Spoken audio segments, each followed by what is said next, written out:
నమస్తే రమగారు. నమస్తే జయ. రమగారు, ఇంట్లో మనం రకరకాల వస్తువులు రకరకాల ప్రదేశాల్లో పెట్టుకుంటాం.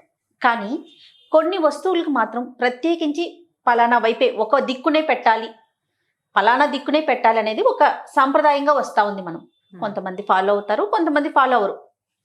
కానీ ఈ వస్తువులు పెట్టుకునేటప్పుడు ఒకలాంటి భయం ఉంటుందండి కొంతమందికి. అంటే సరైన దిక్కును పెట్టకపోతే ఏదన్నా జరుగుతుందేమో, మంచి రాదేమో, చెడు వస్తుందేమో, దానివల్ల కీడు ఉంటుందేమో అనే ఒక అనుమానం ఉంటుంది. వీటిల్లో బీరువా ప్రధానమైంది. ఎందుకంటే మనకు లక్ష్మీదేవి కదా, ఇంట్లో మనం ప్రతి వస్తువుని, విలువైన వస్తువులను దాచుకునేది అందులోనే. కాబట్టి దీన్ని అసలు ఏ దిక్కున పెట్టాలి, ఏ దిక్కున పెడితే మంచిగా ఉంటుంది అనేది ఒక అనుమానం. జనరల్గా ఏంటంటే తూర్పు పడమరలు ఉత్తర దక్షిణాలు క్లియర్గా ఎవరికైనా తెలిసినవే. ఎవరైనా పాటించవలసినవి సాధారణ నియమాలు ఏంటంటే ఈశాన్యంలో బరువు పెట్టకూడదు, అది భగవత్ స్థానం, అక్కడ పూజ గది పెట్టుకోవాలి. ఆగ్నేయంలో బీరువాలు దేవుడు పెట్టుకోకూడదు, ఆగ్నేయంలో వంట చేసుకోవాలి. నైరుతిలో బరువు ఉంచాలి. ఈశాన్యంలో ఈశాన్యం కాదు, వాయవ్యంలో పిల్లల బెడ్రూములు ఉండాలి. ఇది సాధారణంగా చెప్పుకునేది. తూర్పుకి బరువు పెట్టకూడదు, తూర్పు గోడను తెచ్చి బరువులు పెట్టకూడదు. ఇవి పెద్ద వాస్తు సిద్ధాంతులుగా అందరూ చెప్పి మనం విని మనకి తెలిసిపోయిన సంగతులు. అవునండి. మామూలుగా ఒక ఇల్లు, కొత్త ఇల్లు తీసుకుంటే తూర్పు వాకిలు ఉందా లేదా, అది ఏదో ఐమూలగా లేకుండా కొద్దిగా నలచదరంగా సరిగ్గా ఉందా లేదా అని సాధారణంగా చూస్తాం. ఇప్పుడు నువ్వు అడిగిన బీరువా సంగతి, ఇది నేను పర్ఫెక్ట్గా చెప్పగలనా లేదా నాకు కూడా తెలియదు, నా ఉద్దేశం చెప్తా. ఇప్పుడు ఒక డబల్ బెడ్రూమ్ ఇల్లు, ఓ భార్య భర్త, ఇద్దరో ముగ్గురో పిల్లలు ఉన్నారు. జనరల్గా నైరుతిలో ఉన్నది బెడ్రూమ్కి వాడుకోవాలి. నైరుతి రూము ఇంటి పెద్ద యొక్క, ఎవరైతే సంపాదన పరుడో, ఎవరి వల్ల ఇల్లు నడుస్తుందో, గృహ పెద్ద యొక్క కాపురం, సంసారం అందులో ఉండాలి. భార్యాభర్తలు ఉండే రూము, మాస్టర్ బెడ్రూమ్ నైరుతిలో పెడతారు. ఇప్పుడు నైరుతిలో పెట్టినప్పుడు నైరుతిలో బరువు ఉండాలి. ఎందుకంటే నైరుతి దిక్కున నివృత్తి అనే ఒక రాక్షసుడి ఆధిపత్యం నడుస్తుంది. అక్కడ తేలికపాటి వస్తువులు పెట్టినా, ఖాళీగా ఉంచినా వాడు నిద్రలేచి సంసారంలో గొడవలు రేపుతాడని సాధారణ జనరల్గా చెప్పుకునే మాట. నైరుతిలో బరువు పెట్టాలి. ఇప్పుడు ఇంటి పెద్ద అయిన భర్త, ఎవరైతే సంపాదన పరుడో, ఆయన నైరుతి బెడ్రూమ్లో, భార్య భర్త తలపేసుకుని గదిలో ఉంటారు.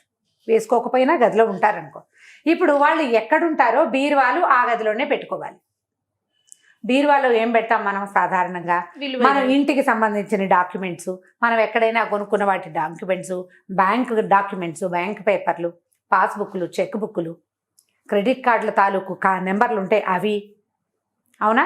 తర్వాత వెండి, బంగారము, డబ్బు, ఇవన్నీ బీరువాలో పెడతాం. ఇప్పుడు బీరువాని హాల్లో పెట్టగలమా? పెట్టలేము. పిల్లల బెడ్రూమ్లో పెట్టచ్చా? అన్సేఫ్ కదా.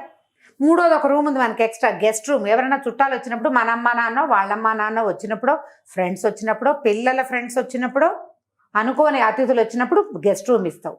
నువ్వు వాడని గెస్ట్ రూమ్ కానీ, పిల్లలు పడుకోవడానికి యూజ్ అయ్యే పిల్లల రూమ్లో కానీ డబ్బు, బంగారం, నగలు, డాక్యుమెంట్స్ పెట్టకూడదు. ఇది సాధారణ ఖచ్చితమైన నియమం.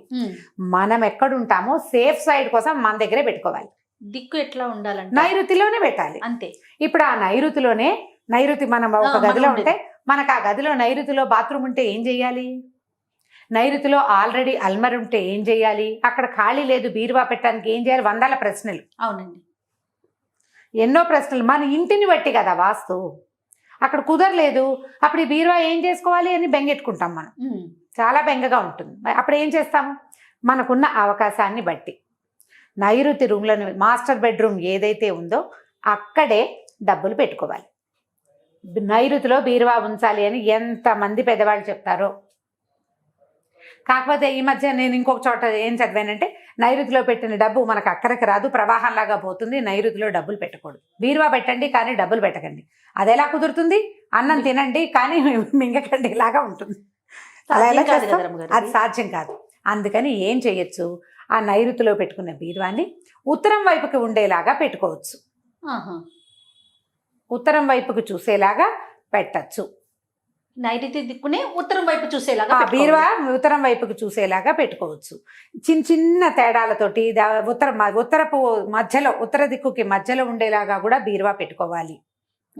డబ్బులు, బీరువా అంటే బరువైన వస్తువు. సాధారణంగా ఇనప ఉంటాయి ఎవరింట్లో అయినా బీరువా కదా. ఒకవేళ అక్కడ మీకు సాధ్యపడలేదు, అసలు మీకు బీరువాయే లేదు, అప్పుడు ఆ పక్కనున్న అల్మర్లో ఉత్తరం వైపు ఉన్న దాన్ని పెట్టుకుంటే కనుక ధనం ప్రవాహంగా వస్తుందని చెప్తారు. ప్రవాహంగా ఎలా వస్తుంది? మనకి ఎంత సంపాదన ఉంటే అంతే వస్తుంది. ఇవన్నీ మాటలే. ఎక్కడి నుంచైనా ఊడి పడిపోవు డబ్బులు, సంపాదిస్తే వస్తుంది. ఆ సంపాదన వేగం ఇంకొంచెం పెరుగుతుంది. పెరుగుతుంది. అక్కడి నుంచి మనం ఇంకొకటి చేస్తాం. సాధారణంగా ఏం చేస్తుంటాము, బయట నుంచి వస్తామా, ఓ 10, 20, 30, 25 చిల్లర ఉంటాయి, ఓ పక్కన పడేస్తుంటాం. అవునండి.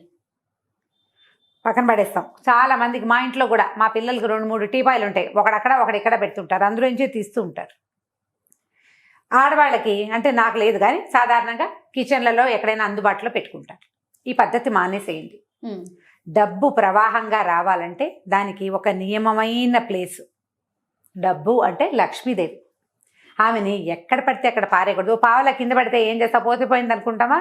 తింగమనగానే పోనీ మన డబ్బులు పడ్డాయి అనుకో, మన ఎదురుకుండా ఎవరో ఒక ఆవిడ వస్తుంది, మందే చేయిదారి రూపాయి పడింది, ఆవిడ వంగినా తీసి కళ్ళకద్దుకుని మన చేతిలో పెడుతుంది కదా.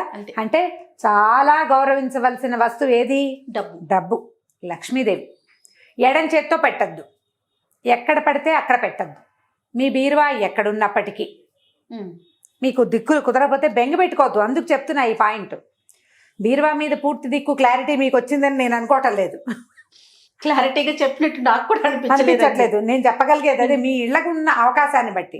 బట్ డబ్బుల్ని ఏం చేయాలి? 2 డబ్బులు, బంగారం, ఈ రెండిటి గురించి సాధారణ జనాలకు చెప్పే మాట అన్నమాట ఇది. చిల్లర వేయడానికి ఖచ్చితంగా ఒక వస్తువు పెట్టుకోండి. ఎవరైనా ఆడమగ పిల్లమేక అందులోనే వేయాలి. చిల్లర అక్కడి నుంచే తీయాలి. ఆ చిల్లర వేసేది వంటింట్లో, బెడ్రూమ్లో లోపల కాకుండా హాల్లో నుంచి మనం వెళ్ళంగానే కుడి చేతి వైపు ఉన్న ఒక దీని మీద పెట్టుకోండి, ఎడం వైపు ఉన్న వాటి మీద పెట్టద్దు. లోపల గదిలోకి వెళ్తావు, హాల్లో నుంచి లోపలికి వెళ్ళావు, గదిలోకి లోపల ఇంట్లోకి ఎంటర్ అయ్యావు, కుడివైపున ఉన్న ర్యాకులు కానీ, కుడివైపు ఉన్న టీపాయ్ కానీ, కుడివైపు ఉన్న రూమ్లో కానీ కనపడే చోట ఒక పాత్ర పెట్టి అందులో చిల్లర వేసుకోండి. 10 నోట్లు కూడా, చిల్లర కూడా అక్కడే ఉంచండి, అందులోంచి తీయండి. కుడి చేత్తో పెట్టాలి, ఎడం వైపు కాదు. అక్కడ పెట్టింది చక్కగా వస్తుంది, చక్కగా వెళ్తుంది, వేస్ట్ అవ్వదు. డబ్బుకి ఒక ప్రత్యేకమైన ప్లేసు మీరు పెట్టుకున్నారు, అందులో మీ శ్రద్ధ ఉంటుంది. లక్ష్మీదేవి వీడికి బుద్ధి ఉంది, శ్రద్ధ కూడా ఉంది, వీడితో ఉండాలి, వీడితో మళ్ళీ రావాలని భావిస్తుంది. మీరు కనుక అలవాటు చేసుకుంటే, ఇప్పుడు నాకు అలవాటైతే నా పిల్లలు కూడా కుడివైపే పెడతారు. మా ఇంట్లో జనమంతా చేస్తే రేపొద్దున నా పిల్లలు వాళ్ళ సంసారాలు వచ్చినప్పుడు కూడా కుడివైపే చేసి పెడతారు. ఇవి తల్లులు చేయవలసిన మ్యాటర్. ఒక చక్కటి పాత్ర, ఒక డబ్బా ఏర్పాటు చేసుకోండి, ఆ డబ్బాలోనే వెయ్యాలి, డబ్బాలో నుంచే తీసుకోవాలి. ఇది నెంబర్ 1. డబ్బు నిలవడానికి 2వ ఉపాయం, బంగారు వస్తువుల్ని ఎప్పుడు మంచం మీద పెట్టద్దు. నాకు కూడా ఉంది ప్రాక్టీస్. నల్లపూసలు గొలుసేసి దిండు కింద పెట్టుకుంటాను నేను. రాత్రి పడుకున్నప్పుడు గుర్తొస్తుంది, గుచ్చుకుంటుంది నిద్రలో, అప్పుడు తీస్తాను.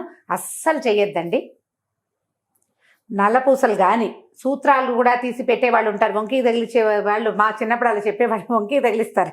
వంకెలకి ఎవరు తగిలించారు ఓపెన్గా, కానీ స్నానానికి వెళ్ళేటప్పుడు, తర్వాత రాత్రి పడుకున్నప్పుడు మెళ్ళలో గుచ్చుకుంటుందనో, చెవి కమ్మలు గుచ్చుకుంటున్నాయనో తీసి దిండు కింద పెడతాం కదా, అస్సలు చేయబోకండి.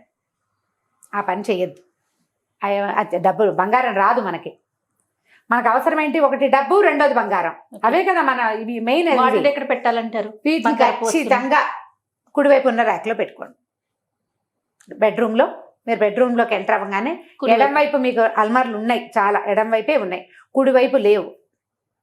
ఒక చిన్న టీపాయో, ఒక స్టూలో, ఒక ర్యాకో చిన్నది అరేంజ్ చేసుకోండి. తాత్కాలికంగా పెట్టిన వస్తువులన్నింటినీ కుడివైపు ఉన్న ర్యాక్లో పెట్టే ప్రాక్టీస్ చేయండి. స్నానానికి వెళ్తూ బాత్రూమ్ పక్కన ఉన్న ర్యాక్లో, ఒకటి బాత్రూమ్ దగ్గర కానీ, లేకపోతే బెడ్కి పక్కన కానీ, బెడ్స్కి పక్కన చిన్న చిన్న స్టూల్స్ ఏర్పడతామా, గుర్తుపెట్టుకుని వాటి మీద పెట్టడం, వాటి మీద నుంచే తీయటం. పొరపాటును కూడా మంచం మీద పెట్టద్దు. డబ్బులు కానీ, బంగారం కానీ 2 మంచాల మీద పెట్టకూడదు. పెడితే లక్ష్మికి నచ్చదు, అవి నిద్రపోతాయి. ఇంకో వస్తువుని రమ్మని పిలవ్వు. అయినా మాకు వాళ్ళంత బంగారం ఉందండి, నేను ఎప్పుడు మంచం మీదే పెడతానంటే మీరు చాలా పొరపాటు పడుతున్నట్టు. మీ దగ్గర ఉన్న చాలా బంగారానికి త్రిబులైనా మీ దగ్గర ఉండొచ్చు. మీరు మంచం మీద పెట్టడం వల్ల అక్కడే అయిపోయింది అది. మీ దగ్గర 100 కాసులు ఉన్నా కూడా 200 ఉండొచ్చు మీకు.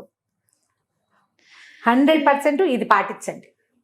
ఈ రకమైన పాటింపు వల్ల మీ బీరువా నైరుతిలో ఉండి మీరు ఉత్తరం వైపుకి పెట్టుకోలేక మీకు కుదరకపోయినా కూడా ఈ డబ్బుని గౌరవించే ఈ విధానం వల్ల మీ దగ్గరికి డబ్బు, బంగారము ఖచ్చితంగా వస్తాయి.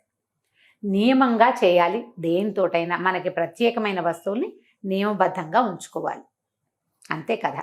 ఇప్పుడు బీరువా మీ ఇంట్లో ఉన్న వాస్తు ప్రకారం మీ వాస్తు సిద్ధాంతం అడిగి రామారావు గారు చెప్పారండి అని మాత్రం అడగండి. ఖచ్చితంగా మీకేం కావాలో మీ ఇంట్లో మీరు ఎలా పెట్టుకోవాలో మీరు నమ్మే ఒక పెద్దవారిని ఒకరిని కనుక్కొని ప్రతి ఇంట్లోనూ దాన్నే పాటించేందుకు అవకాశం ఉంటే సరే, లేకపోతే కొత్త ఇంట్లో మారేం అక్కడ అవకాశం ఉంది మళ్ళీ ఒకసారి కనుక్కోండి. మళ్ళీ ఒకసారి అడగండి. బీరువా మాత్రం నైరుతిలోనే ఉండాలి, ఎందుకంటే నైరుతిలో బరువు ఉండాలి, ఇనప వస్తువు ఉండాలి, అదొక మూలగా ఉంటుంది కాబట్టి అక్కడ బీరువాలు పెట్టుకోండి. డబ్బులు ఎటు పెట్టాలి ఏమిటి అనేది మాత్రం మీకు అనుమానం ఉంటే ఖచ్చితంగా అడగండి. నేను ఇదే చెప్పదలుచుకున్నా.